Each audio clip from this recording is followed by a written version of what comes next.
Hello. નમસ્કાર.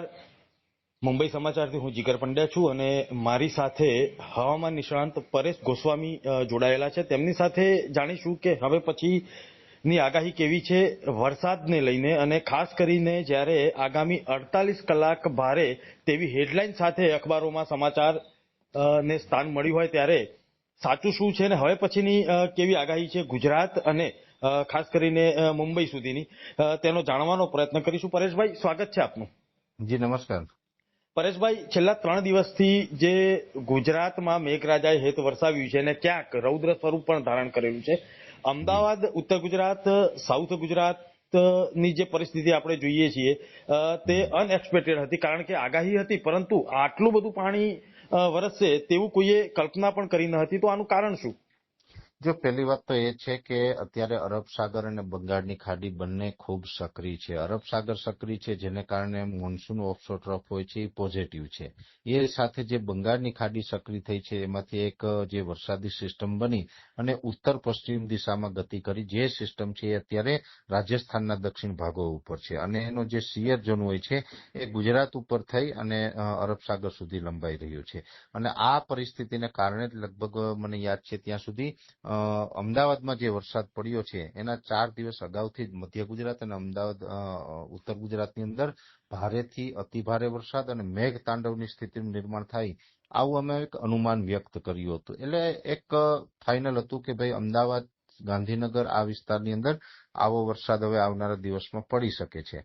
અને એ જ મુજબ અત્યારે આ વરસાદ પણ જોવા મળ્યો છે. અને અત્યારે એ સિસ્ટમ છે એ લો પ્રેશર કેટેગરીમાં છે. એ સિસ્ટમ દક્ષિણ રાજસ્થાન ઉપર અત્યારે સ્થિર થઈ છે. એટલે હજુ પણ લગભગ ગણી શકાય કે 24 કે 36 કલાક સુધી મધ્ય ગુજરાત અને ઉત્તર ગુજરાતની અંદર વરસાદ ચાલુ રહેશે. ને એમાં પણ અમુક સેન્ટરની અંદર હજુ પણ ભારેથી અતિભારે વરસાદ વરસી શકે છે. ત્યારબાદ આ સિસ્ટમ છે એ ધીમે ધીમે નબળી પડશે. નબળી પડીને ધીમે ધીમે આ સિસ્ટમ છે એ આગળ વધી જશે. ત્યાર પછી આપણે આ વરસાદનો રાઉન્ડ છે એ 31 જુલાઈ સુધી ચાલશે. પણ હજુ 24 કે 36 કલાક છે એ ભારેથી અતિભારે વરસાદના છે. 36 કલાક બાદ જે વરસાદ પડશે એ પછી હળવાથી સામાન્ય વરસાદ હશે. એટલે આ પ્રકારનો વરસાદ છે 31 જુલાઈ સુધી આમ તો કન્ટિન્યુ રહેવાનો છે. અને આમ જોવા જઈએ તો અત્યારે જે આ વરસાદનો રાઉન્ડ આવ્યો એ સાર્વત્રિક વરસાદનો રાઉન્ડ હતો. અને હંમેશા ગુજરાતની જે વરસાદી પેટર્ન છે એ મુજબ જોવા જઈએ તો જ્યારે અરબ સાગરની સિસ્ટમ હોય ત્યારે દક્ષિણ સૌરાષ્ટ્રના ભાગો અને દક્ષિણ ગુજરાતના ભાગો એની અંદર વધારે વરસાદ પડતો હોય. જ્યારે બંગાળની ખાડીની સિસ્ટમ આવે તો ઉત્તર ગુજરાત, મધ્ય ગુજરાત, કચ્છ અને પશ્ચિમ સૌરાષ્ટ્રને પણ વરસાદનો લાભ મળતો હોય છે. એટલે એ જ મુજબ આ બંગાળની ખાડીની સિસ્ટમ હતી, જેને કારણે સાર્વત્રિક વરસાદ જોવા મળ્યો. હજુ પણ લગભગ કહી શકાય કે ગુજરાતના 95% વિસ્તાર એવા છે કે જેમાં આ સિસ્ટમને કારણે વરસાદ પડ્યો છે. માત્ર 5% વિસ્તાર એવા હશે કે આવડી મોટી સિસ્ટમ હોવા છતાં પણ વરસાદ બિલકુલ ના પડ્યો હોય અથવા ઓછો પડ્યો હોય. ઓછા વરસાદની વાત કરવા જઈએ તો ખાસ દ્વારકા અને પોરબંદર આ 2 જિલ્લા એવા છે કે જ્યાં ઓછો વરસાદ છે. એ સાથે પૂર્વનું એક છે દાહોદ જિલ્લો. દાહોદ જિલ્લામાં પણ આ સિસ્ટમને કારણે બહુ કંઈ ખાસ વરસાદનો લાભ નથી મળ્યો. બાકી તો 95% વિસ્તારની અંદર સારા વરસાદનો લાભ મળ્યો છે. અને અત્યારે અરબ સાગર ઉપરથી ભેજવાળા જે પવનો આવી રહ્યા છે એ પવનોને કારણે આ સિસ્ટમ સ્થિર થઈ છે.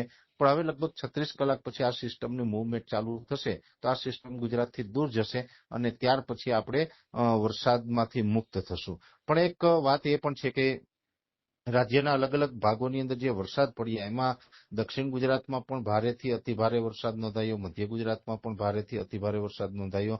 અને જ્યારે પણ વરસાદ પડતો હોય તો એક જે જમીની લેવલની એક જે સપાટી છે એ પ્રતિ કલાકે 3.5 ઇંચ સુધી વરસાદ પડે તો પાણીનો નિકાલ છે ઝડપથી થઈ જતો હોય છે. તો પ્રતિ કલાકે 3.5 ઇંચ કરતા વધારે વરસાદ પડે, આવો 2 થી લઈને 4-5 કલાક સુધી જો વરસાદ પડે તો જળભરાવની સ્થિતિનું નિર્માણ થતું હોય છે. ને એમાં પણ હવે જે શહેરી વિસ્તારો છે એમાં તો કન્સ્ટ્રક્શન એ પ્રકારના થયા છે, બાંધકામો ખૂબ થઈ ગયા છે, જેથી ઝડપથી પાણીનો નિકાલ મોટા શહેરોમાં નથી થઈ શકતો.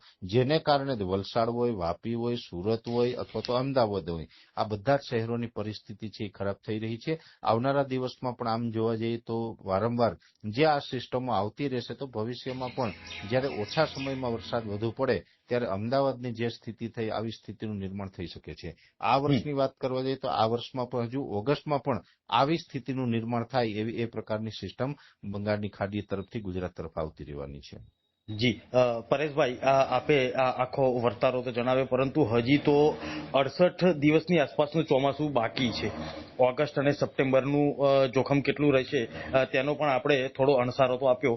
સમજવું એ છે કે કચ્છ, સૌરાષ્ટ્રમાં, દક્ષિણ ગુજરાત અને મધ્ય ગુજરાતમાં તો વરસાદી સિસ્ટમ પ્રમાણે વરસાદનો લાભ મળ્યો છે અને ક્યાંક પૂર જેવું જોખમ છે, પરંતુ કચ્છ અને સૌરાષ્ટ્રમાં હજી ક્યાંય એવા વાવડ નથી કે 3-4 ઇંચ કે 5 ઇંચથી વધુ વરસાદ પડ્યો હોય.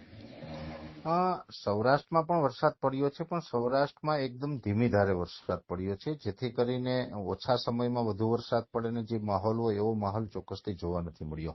અને એનું મેઇન કારણ છે કે આ સિસ્ટમ છે એ દક્ષિણ રાજસ્થાનના ભાગો ઉપર હતી, જેથી કરીને જે સિસ્ટમનું લોકેશન હોય એનો જે સેન્ટ્રલ પાર્ટ હોય ત્યાર પછીથી એના લગભગ 100 થી 150 કિલોમીટરમાં આઉટર ક્લાઉડ હતા, અને આ આઉટર ક્લાઉડ પછીના પણ 200 કિલોમીટર જે દક્ષિણનો ભાગ હોય છે એમાં હંમેશા વધુ વરસાદ પડતો હોય છે. એટલે આ સિસ્ટમ છે આમ જોવા જઈએ તો સંપૂર્ણપણે ગુજરાત ઉપરથી પસાર નથી થઈ, આ રાજસ્થાનના ભાગો ઉપરથી પસાર થઈ રહી છે. અને અત્યારે પણ સિસ્ટમ છે એ દક્ષિણ રાજસ્થાન ઉપર છે, જેથી કરીને એના આઉટર ક્લાઉડ છે એ આપણે ઉત્તર ગુજરાત ઉપરથી પસાર થઈ રહ્યા છે, અને એના જે દક્ષિણ ભાગમાં 200 કિલોમીટરનો એરિયો છે એમાં અમદાવાદ અને મધ્ય ગુજરાતના અનેક વિસ્તારો આવે છે, જેને કારણે મધ્ય ગુજરાત અને ઉત્તર ગુજરાતની અંદર સારો વરસાદ પડ્યો છે, જ્યારે કચ્છ હોય અથવા તો જે સૌરાષ્ટ્રના ભાગો છે એમાં વરસાદની માત્રા ઓછી રહી છે. જ્યારે દક્ષિણ ગુજરાતમાં પણ જે વલસાડ, વાપી, નવસારી સહિતના વિસ્તારમાં વધુ વરસાદ પડ્યો હતો, ત્યારે એ સિસ્ટમની જે મુવમેન્ટ થતી હતી એમાં એના અમુક જે આઉટર ક્લાઉડના પાર્ટ હોય એ જ્યારે દક્ષિણ ગુજરાત સુધી લંબાયા હતા અને ત્યાં એક ટ્રફ બન્યો હતો, એને કારણે દક્ષિણ ગુજરાતમાં વધુ વરસાદ જોવા મળ્યો હતો.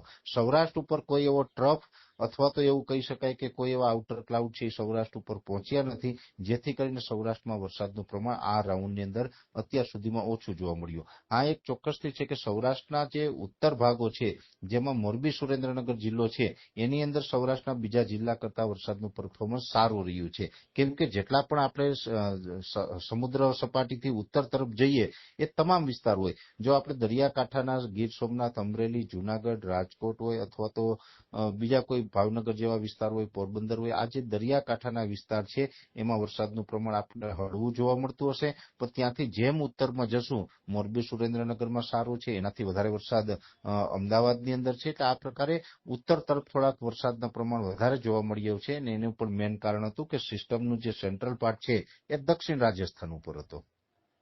જી પરેશભાઈ, આપે ગુજરાત અને અલગ અલગ ભાગોમાં કઈ રીતે વરસાદની સિસ્ટમ સક્રિય થઈ અને આવનારા સમયમાં કેટલા દિવસ અને કલાક ભારે છે તેની પણ આપે શક્યતા મુંબઈ સમાચારના દર્શકો સુધી પહોંચાડી, તે બદલ હું આપનો આભાર માનું છું.